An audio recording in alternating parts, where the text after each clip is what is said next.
This is the first in a series of lectures on complex numbers. So first let's introduce the concept of complex numbers. Let's start with an equation that we're trying to solve. 3x squared plus 31 is equal to 10. Now if we want to solve this, the first thing that we notice is that this is a quadratic equation and it has an x squared in it but no x. So the first thing we want to do is we want to isolate the x squared, so we're going to subtract 31 from both sides. And we have 3x squared is equal to minus 21.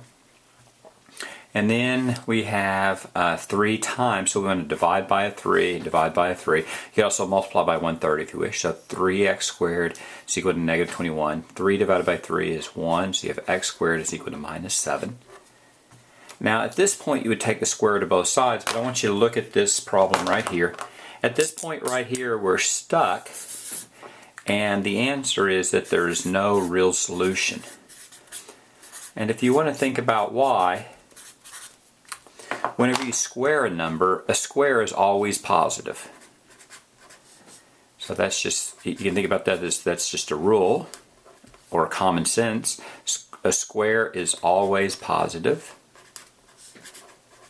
And if you want to take an example, let's take, we take 5 and we square it. 5 squared is 5 times 5, 25, that's a positive number. Let's take an example of a negative number. Let's take a negative 3 squared.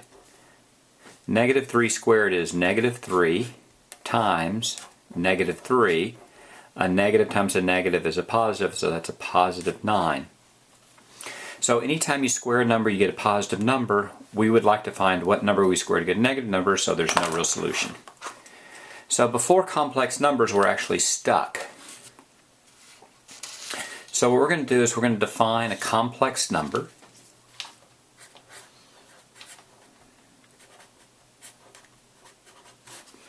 We're going to say a complex number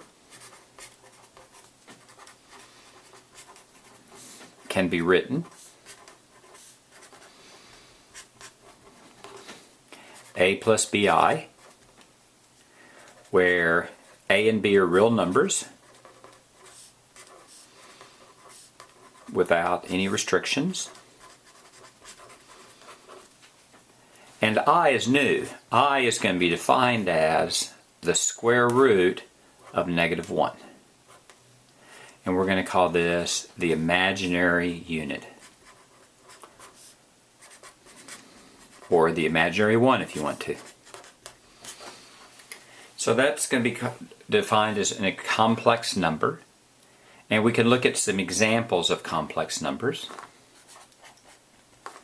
An example of a complex number would be 7 plus 3i. If you think about 7 plus 3i, a in this case is 7, b is 3, and I is the I. So that's called a complex number. Let's look at some other examples of complex numbers.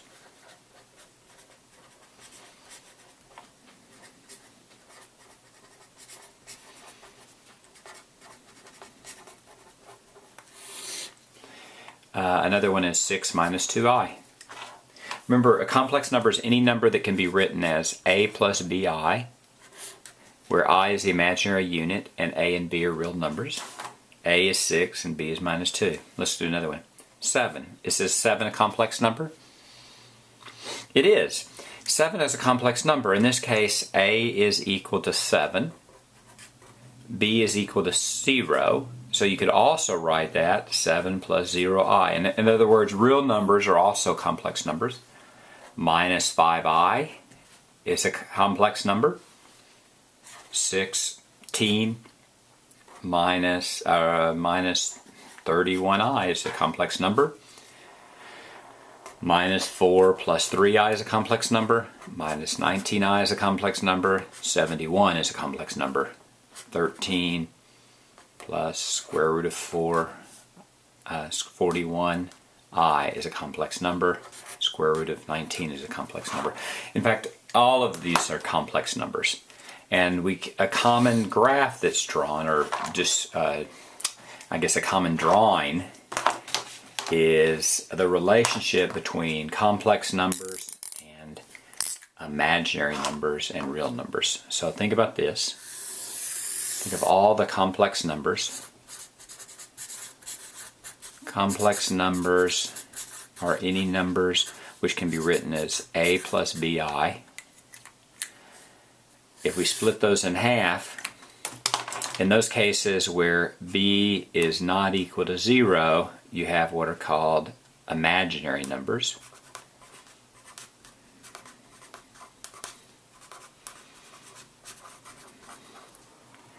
And when b is equal to 0, you have what are called real numbers.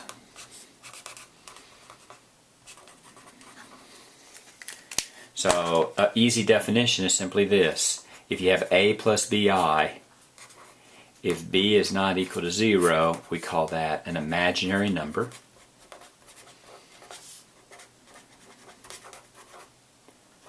And if b is equal to 0, we call that a real number.